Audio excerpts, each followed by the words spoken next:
Bonsoir Jean-Yves Le Drian. Bonsoir. Merci beaucoup d'être sur le plateau de BFM TV. Vous êtes le ministre de la Défense. Vous étiez un homme discret, pas chez vous, pas en Bretagne, mais peut-être au niveau national. Ce n'est plus du tout le cas. Ami depuis 30 ans du président Hollande, aujourd'hui en première ligne à ses côtés pour mener l'offensive Serval, la guerre au Mali. Merci de venir répondre à nos questions au retour de ce voyage important, de ce moment qui a ému apparemment le président et tous ses proches. Mais nous sommes au 25e jour de la guerre. Il est peut-être temps de tirer aussi un premier bilan, parce que c'est une guerre où il n'y a pas beaucoup d'images, où il n'y a peut-être pas beaucoup de chiffres, et tant mieux. On sait qu'il y a eu un mort dans les forces françaises. Est-ce qu'il y a eu des blessés?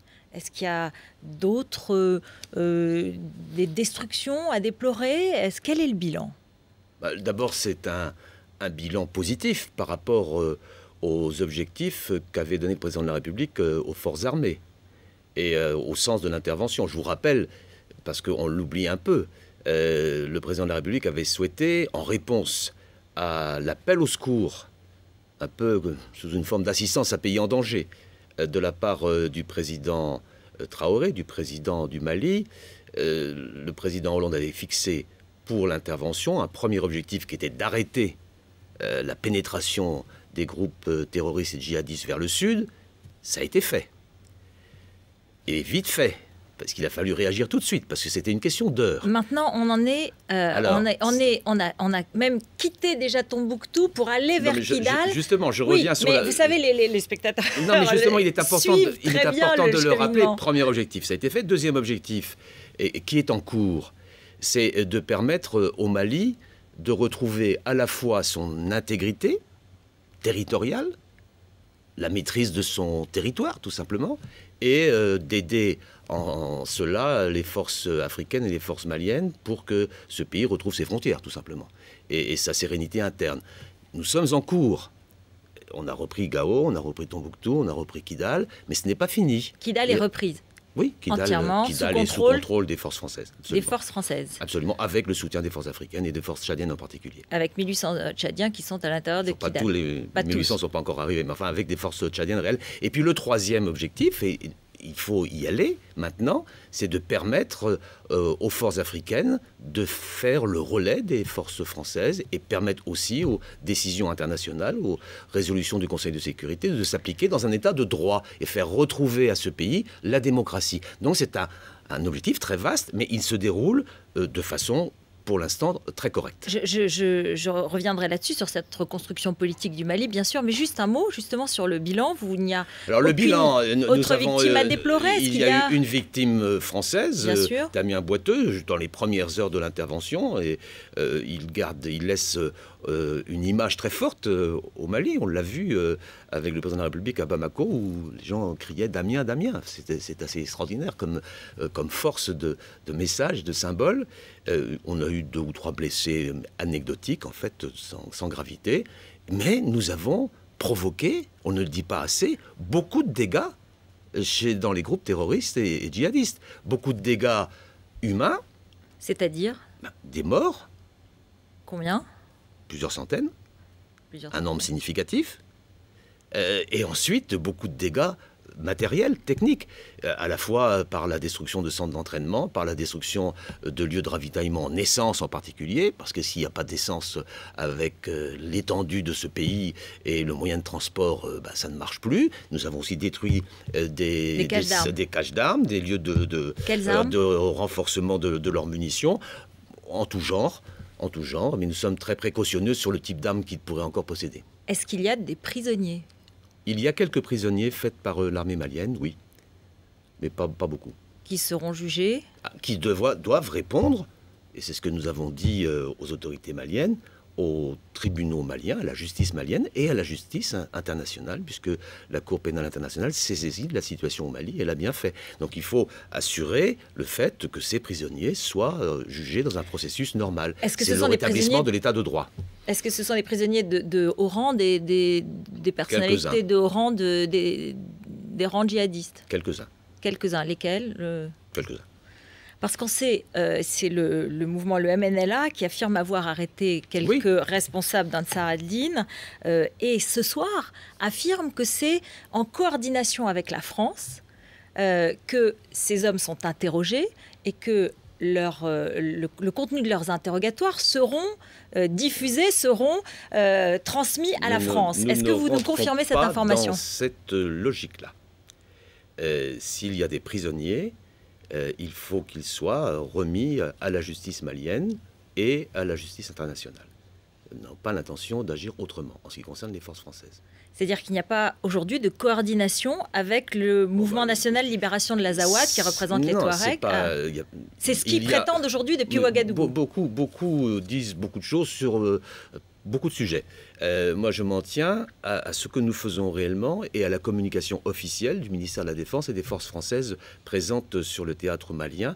Cet objectif-là n'est pas le nôtre. Par contre, il est vrai qu'à Kidal, nous avons eu des relations fonctionnelles avec le MNLA, qui est un mouvement politico-militaire touareg. Il y a aussi dans cette région d'autres populations. Ce sont les populations du Nord. Ils sont touaregs, mais pas uniquement le MNLA. Il y a d'autres familles, d'autres clans, d'autres tribus. Il y a des Arabes sédentaires, il y a des Peuls. Les populations du Nord sont différentes des populations du Sud. Et un des sujets principaux de demain, c'est la réconciliation nationale. Et dans ce voyage... Est-ce que le MNLA est un interlocuteur dans ce cadre-là? À partir du moment où le MNLA déclarera, il semble qu'il le fasse, qu'il n'est ni terroriste ni scissionniste et qui veut rentrer dans le dialogue interne au Mali qu'il faut engager, il sera à la table avec d'autres. Est-ce qu'il faut qu'il soit désarmé? D'autres populations dans la région du Nord Mali qui pourront aussi participer à cette discussion. Et cela viendra en son temps quand le président Traoré va provoquer à la table de discussion la réconciliation nationale. Je trouve que ça fait des progrès. J'ai été très frappé du discours du président Traoré en accueillant François Hollande samedi, où il appelait à la réconciliation nationale. Mais c'est une vieille histoire. Ça ne date pas de ces événements. C'est une histoire qui remonte à 1000 ans. Donc il faut du temps, il faut de la compréhension, il faut de l'échange et du dialogue. Est-ce qu'on joue un rôle de... facilitateur. Mais les Maliens sont responsables de la politique au Mali, pas la France. On ne fait pas un peu pression pour que, justement, il y ait ce dialogue? Le président de la République a souhaité qu'il y ait le dialogue. Il faut qu'il s'engage. Le président Traoré l'a souhaité aussi. Donc, les conditions sont en train de se réunir pour que ça se passe. Et tant mieux. On a eu l'impression que cette affirmation du MNLA était crédible parce qu'on a le sentiment que les Français, pour retrouver les otages, compte aussi un peu sur les informations que nous donneraient un certain nombre de groupes. Est-ce que c'est vrai? Je vais vous dire une chose très simple.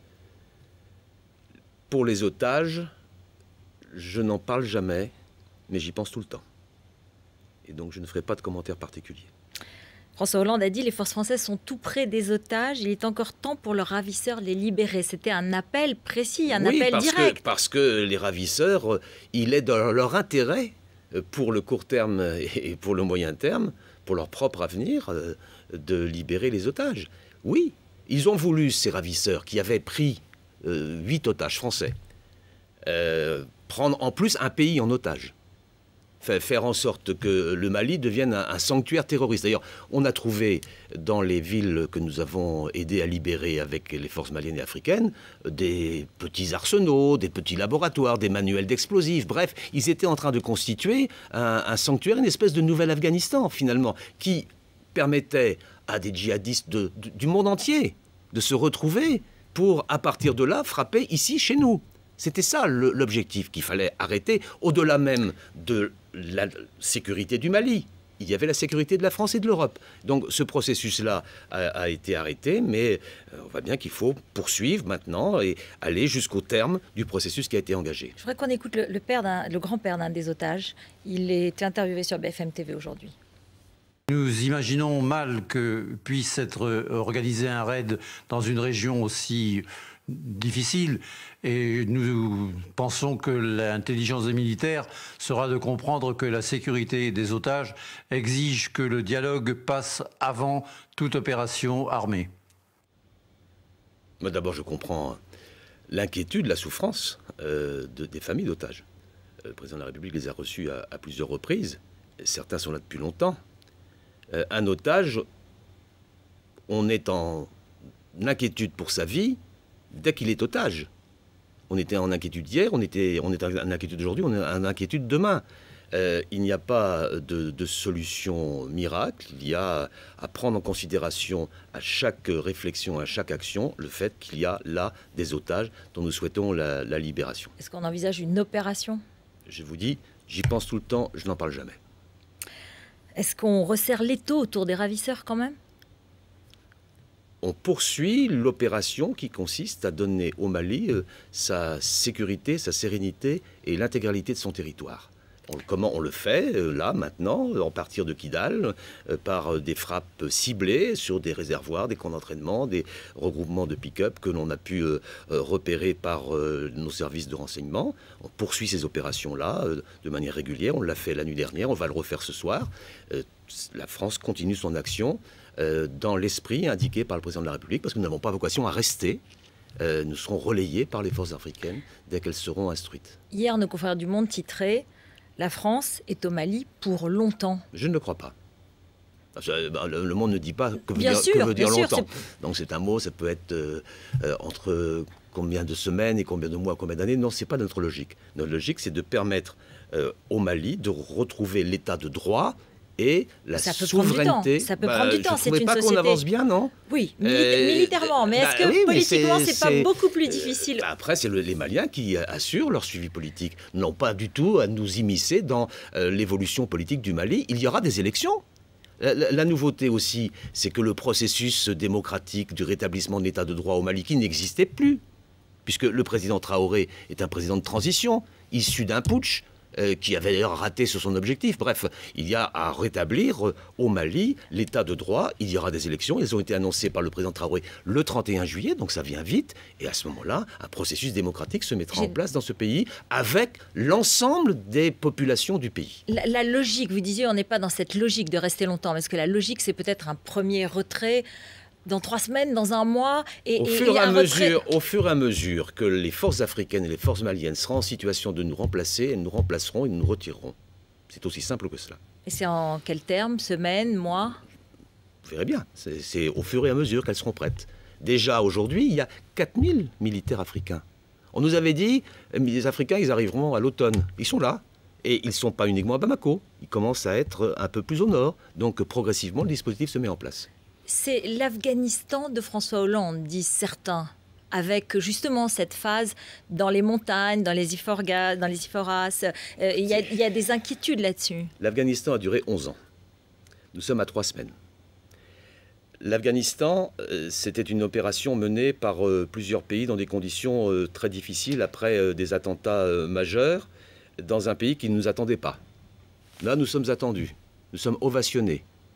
Quand on va à Bamako... Ça avait basculé aussi en Afghanistan, hein, oui, au bout d'un certain temps. Mais ça fait 3 semaines. L'autre jour, 2 jours après l'intervention, un de vos collègues m'a dit attention à l'enlisement. 2 jours après. Enfin, quand même. Plus personne n'en parle. 3 semaines pour libérer, avec les forces maliennes, une très grande partie du territoire du Mali, c'est quand même pas mal. Et c'est dû à quoi? C'est dû à la qualité de nos forces armées, qui étaient bien préparées, et qui ont fait preuve de beaucoup de sang-froid, et qui ont eu surtout la lucidité tactique. Elles n'ont pas fait n'importe quoi. Elles ne sont pas laissées engagées dans un enthousiasme qui aurait été inopérationnel, mais elles ont agi quand il le fallait, et c'est ce qu'elles continuent à faire. Moi, je suis très fier des forces armées françaises dans cette opération. Les Français approuvent en tout cas cette opération. C'est très bien. Et pas uniquement les Français, y compris nos voisins européens, y compris Joe Biden qui est venu à Paris hier, le vice-président américain, qui disent bravo l'armée française. Moi je dis ce soir bravo l'armée française.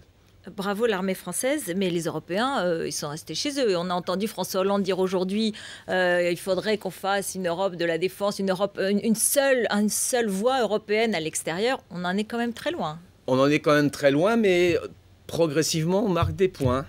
D'abord, je vous rappelle que le président du Mali a fait appel à la France. Et il fallait réagir vite. Dans le fond, vous étiez peut-être content d'être seul maître à bord, non? Je pense que l'idéal serait qu'il y ait une défense européenne commune avec une réactivité forte et opérationnelle dès qu'il y a un événement de ce type. Mais là, effectivement, nous n'y sommes pas. Par contre, je viens ce matin d'aller donner coup d'envoi de la mise en œuvre de la mission européenne qui s'appelle UTM Mali, c'est un mot européen. C'est la mission de formation des forces maliennes. Qui sera chargée de former les forces maliennes. Cette mission, elle va s'installer la semaine prochaine. Il y aura 15 pays européens dans cette mission qui vont rester le temps de revigorer, de restructurer l'armée malienne pour en faire l'outil militaire d'un État de droit. L'Europe est là. Et c'est un élément important à souligner. L'ensemble des pays européens apporte sa contribution. Et puis par ailleurs, dès le 12 janvier, l'opération commençait le 11. Dès le 12 janvier, les Britanniques, les Allemands, les Espagnols nous disaient « Vous avez des besoins logistiques, c'est vrai, en transport, nous sommes là. » Et dès le 13, il y avait un avion britannique. Donc les Européens ont été là, comme est l'Europe aujourd'hui, mais ils ont fait preuve de solidarité. Quelles conséquences, quelles leçons tirez-vous de cette opération sur l'armée française dans les 15 années à venir? Je m'explique. Certains disent, eh bien, cette opération Serval, elle a permis de démontrer que les forces terrestres étaient très utiles et qu'il n'est pas question qu'elles fassent les frais des économies budgétaires. C'est votre sentiment? Les forces terrestres ont été remarquables. L'aviation aussi, hein, faut pas... et puis la marine aussi, parce qu'elle a assuré le renseignement par les Atlantiques au-dessus du Sahara, qui permet, ces appareils permettent de surveiller à la fois le désert et la mer. Les forces terrestres ont été remarquables, elles ont été très professionnelles. Est-ce qu'on garde du coup les mêmes forces demain? Je vais vous dire ce qui nous manque là. Mais c'est un constat que j'ai fait déjà depuis mon arrivée et que mes prédécesseurs faisaient aussi finalement. Il nous manque une capacité de renseignement suffisante, c'est-à-dire des drones, pas des drones de combat, des drones d'observation, qui nous permettent, y compris dans la race des Iphoras, là, de suivre en permanence les mouvements. Il faut remédier à cela. Nous avons commencé à le faire, mais ça prend un petit peu de temps parce que technologiquement c'est pointu, mais la France doit être à même de tenir cet engagement de renforcer son renseignement. Il nous manque du ravitaillement en vol pour permettre à nos avions de se relayer plus facilement, et il nous manque du transport. Voilà, là on a 3 manques, mais c'était vrai déjà dans les opérations antérieures. Là ça a été un peu plus criant, et heureusement nous avons eu le soutien pour combler ces manques, à la fois de nos amis européens et y compris les Américains. Juste un mot avant de se quitter quand même, parce que la question des otages, elle est dans la tête de tous les Français. Le grand-père, Monsieur Legrand, vous disait, on espère que l'armée aura l'intelligence d'aller au dialogue plutôt qu'à une opération armée. Je trouve que l'armée française, depuis le début de l'intervention au Mali, fait preuve de beaucoup d'intelligence, et je ne vois pas de raison pour que ça s'arrête demain matin. Il faut les faire confiance. Absolument. Un mot sur François Hollande, vous le connaissez depuis très longtemps. Qu'est-ce qui vous a surpris depuis le début de l'opération chez lui? On dit beaucoup que dans cette période, il a fait preuve d'une clarté, d'une clairvoyance et d'un esprit de décision. Mais moi, je l'ai toujours connu comme ça. J'ai toujours connu sachant où il voulait aller, prenant les chemins qui lui paraissaient le plus utile d'emprunter, mais il savait toujours ce qu'il allait faire. Et là, il sait prendre les décisions qu'il faut prendre à des moments donnés difficiles. Il ne m'a pas surpris, je ne l'ai pas trouvé changé, je l'ai trouvé tel qu'il est profondément en lui. Toute dernière question. Hier, Joe Biden disait qu'il était d'accord pour la relève par l'ONU. Oui. Tout le monde sera d'accord, ou alors il y a des réticences quand même du gouvernement de Bamako? C'est une nouveauté, le fait que ce soit une opération de maintien de la paix, sur lesquelles Joe Biden a donné une réponse positive à François Hollande hier. C'est Laurent Fabius qui a initié cette hypothèse, ce cadre futur de l'intervention des forces africaines en particulier. Ça serait une bonne chose, ça définira bien davantage encore la mission confiée aux forces africaines pour que l'état de droit et la démocratie et le développement reviennent au Mali. Je pense qu'on en reparlera. Avec plaisir. Merci beaucoup, Monsieur le Ministre, d'être venu sur le plateau de BFM TV. Restez avec nous. On va parler de toute autre chose. Cinéma avec une star. Événement sur BFM TV, puisque c'est Sophie Marceau qui va nous rejoindre dans un instant pour parler du film de Jean-Paul Lilienfeld. Arrêtez-moi. À tout de suite.